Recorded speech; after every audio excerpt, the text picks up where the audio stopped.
Il y a une trentaine d'années, Gaëtan Gilles effectue un retour à la terre, quittant progressivement ses activités professionnelles pour se consacrer à l'élevage de chevaux. C'est dans le Maine-et-Loire que tout commence entre Moulierne et Linière-Bouton. C'est une terre extraordinaire pour les chevaux, c'est-à-dire c'est pas une terre qui durcit, c'est toujours assez souple l'été et une terre qui est propice au cheval, on voit bien quoi. Parce que ce sont des chevaux qui font plutôt du bus que du gras. Moi je suis plutôt un homme qui élève des gagnants, des chevaux de course quoi, que des chevaux de vente, c'est pas mon truc. Mais bon, il faut les deux quoi. Mais j'aime bien des poulains pleins dans leur nature comme ça. Aujourd'hui, le Haras, qui s'étend sur une centaine d'hectares, est composé d'une vingtaine de poulinières, dont certaines se sont illustrées en donnant naissance à d'authentiques champions, tels Meat Dancer, invaincu sur le sol français. Il avait une particularité, c'est un cheval qui n'était pas facile, j'arrivais jamais à l'approcher, il était toujours à l'écart des autres, très méfiant.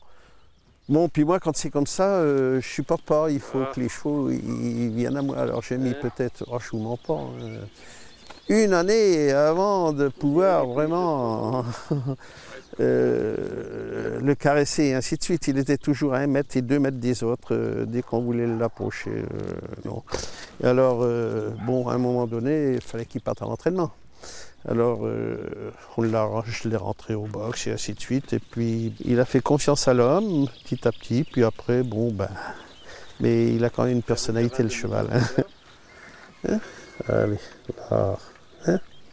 Je l'avais gardé, il me plaisait, quoi. Parce que je l'avais présenté aux ventes de Deauville, oui, Yearling. Personne ne s'est intéressé à lui. Hein. Alors, bon, moi j'ai dit, tant pis, on va l'essayer. Hein. Un essai vite transformé, dès ses débuts à Compiègne, Meat Dancer s'impose par 15 longueurs. Un succès qui attire les convoitises. Meat Dancer change alors de main et d'entraînement. Il devient alors la propriété de Sean Mulryan. En course, les succès s'enchaînent, 16 au total. À chaque fois, l'émotion est intense pour celui qui l'a vu naître. C'est un énorme plaisir hein, quand on les a élevés, qu'on les voit courir, qu'on les voit gagner comme ça.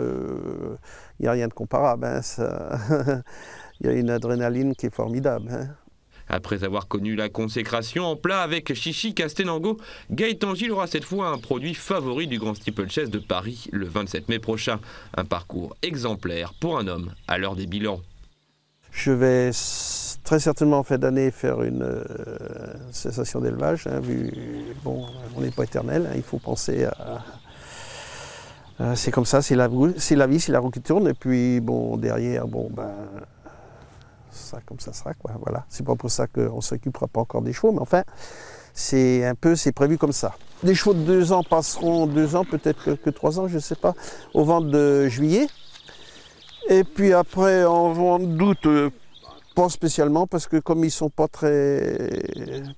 nés trop tôt, peut-être que ça sera juste pour août. Mais enfin, en octobre, il y en aura. Et puis évidemment, le gros de la vente se fera en décembre.